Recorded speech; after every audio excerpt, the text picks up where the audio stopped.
What's up guys, JP back at you once again, bringing you guys day number 20 in my 4th annual 31 Days of Horror. This is a series in which we watch and review 31 horror films in 31 days, all during the month of October, leading right up to Halloween. This time we're tackling the Universal Monsters box set, and continuing along with that box set, we have 1944's The Mummy's Ghost. The Mummy's Ghost follows a high priest who travels to America in order to resurrect a Egyptian mummy, a princess named Ananka. Now, Ananka is a princess that has a guardian in the mummy Karis, who was the mummy from the previous film. Upon finding this princess, her body disintegrates, her mummified body disintegrates, and they find out, they being Karis and the high priest, that the prince is actually reincarnated into an American girl with Egyptian descent. They eventually find and capture that girl, but not before the high priest falls in love with her at the sight of her. This, of course, makes Karis mad, and along the way, Karis the mummy kills some people as well. Wow, these films really are not trying. It's only been a couple days since I watched this one. I'm actually a little bit behind on this series, but I did watch this one about 2 days ago, and instantly, before I went to do this review, I was like, wait a minute, what the hell happened? And I had to refresh my memory and read a long synopsis, basically a rundown of what happened in the movie, because I was mixing this one up with the previous Mummy film that we covered. That's how much alike they are. They are really not trying to do anything different in these films at this point.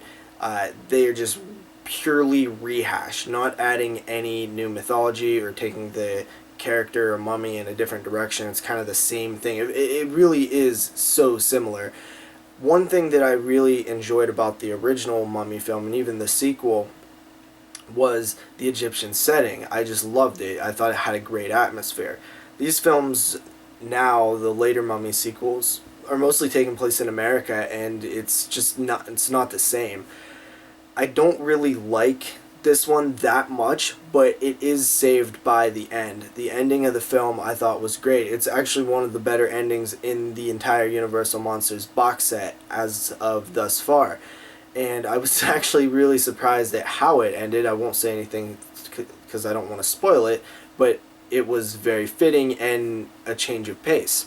Overall though, I mean, this film does not have much, because it is just a retelling of things that we've seen already a few times over.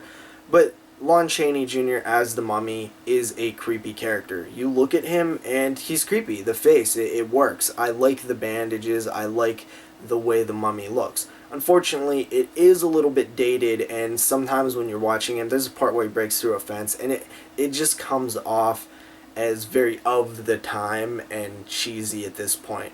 But if you can kind of, pull yourself out of your current state of mind and place yourself in the mind of somebody in 1944 watching it, you might be able to kind of ease the cheesiness of that type of stuff. That's kind of what you have to do. But there are some creepy scenes with the mummy as well, but there are also some cheesy ones. Overall, I do think that this one is an average film.